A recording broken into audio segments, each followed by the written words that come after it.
रुक जाए please please, आराम से।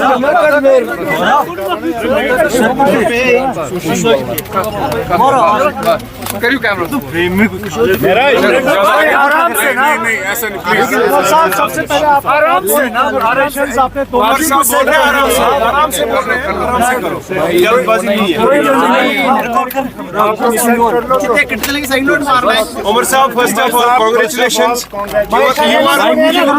Overall reaction about the hard work whole entire NCP. सबसे पहले तो मैं जम्मू कश्मीर के लोगों को दिल की गहराइयों से मुबारकबाद पेश करूंगा कि आखिरकार 2018 के बाद जम्मू कश्मीर में एक जमहूरी निज़ाम कायम होगा। मैं उन तमाम वोटरों का शुक्रिया करना चाहता हूँ जिन्होंने इन 3 फेजों में बाहर आके अपने वोट का इस्तेमाल किया। मैं बिलखसूस उन वोटरों का शुक्रगुजार हूँ जिन्होंने नेशनल कॉन्फ्रेंस, कांग्रेस और अलायंस के उम्मीदवारों को कामयाब किया है। इस मैंडेट से एक बात तो बिल्कुल तय है कि आम तौर पे लोगों ने बीजेपी की जम्मू कश्मीर को जो सियासत रही है उसके खिलाफ वोट किया। बीजेपी ने जो पुरानी तंजीमों को, जिसमें खासकर नेशनल कॉन्फ्रेंस को सियासी निशाना बनाने की कोशिश की, हमें कमजोर करने की कोशिश की, हमारे मुतबादल यहाँ पे तंजीमें खड़ी करने की कोशिश की। आज उनका आम तौर पे देखा जाए तो नामो निशान जो है वो इस इलेक्शन में मिट गया है। लेकिन बड़ी बात ये है कि कश्मीर, जम्मू के पहाड़ी इलाके, यहाँ वोटों का बंटवारा नहीं हुआ, वोट तकसीम नहीं हुए। मुझे लगता है लोगों ने बहुत समझदारी से अपने वोट का इस्तेमाल किया। अब हम जो अलायंस के लोग हैं, हमारी जिम्मेदारी बनती है कि हम इन 5 सालों में लोगों को एक साफ सुथरा और एक ऐसी हुकूमत दे जो लोगों की उम्मीदों पे बराबर उतर आए। उमर साहब, आपको लगता है लोगों ने वाकई सिचुएशन को समझा था, सोच समझ कर ये वोट दिए गए थे?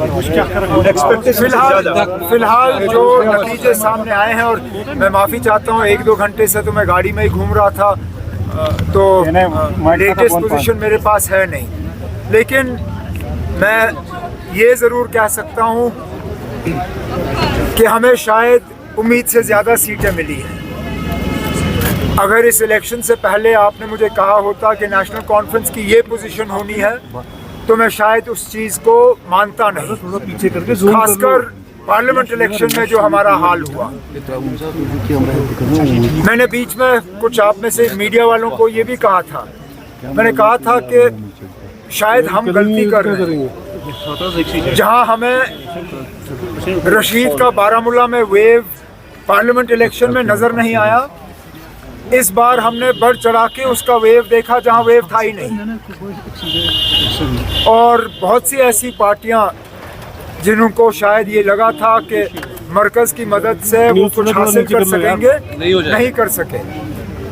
मैं ये भी मानता हूं कि नेशनल कॉन्फ्रेंस को कुछ ऐसे लोगों से वोट मिले होंगे जो शायद नेशनल कॉन्फ्रेंस को कभी भी वोट देने के लिए तैयार नहीं थे, लेकिन इस बार सिर्फ और सिर्फ बीजेपी और बीजेपी की साजिशों को रोकने के लिए वो नेशनल कॉन्फ्रेंस को एक मौका देने के लिए तैयार थे।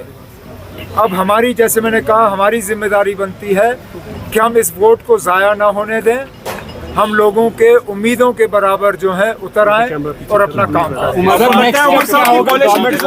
के लिए आप कब स्टीक क्लेम लेकिन अब as grateful as I am for this vote of confidence reposed in me by the National Conference President, this is a decision for the legislative party of the National Conference. It is a decision to be taken by the allies together. The National Conference Legislative Party has not met. Let the National Conference Legislative Party meet. I am not staking a claim to the Chief Ministership of Jammu and Kashmir.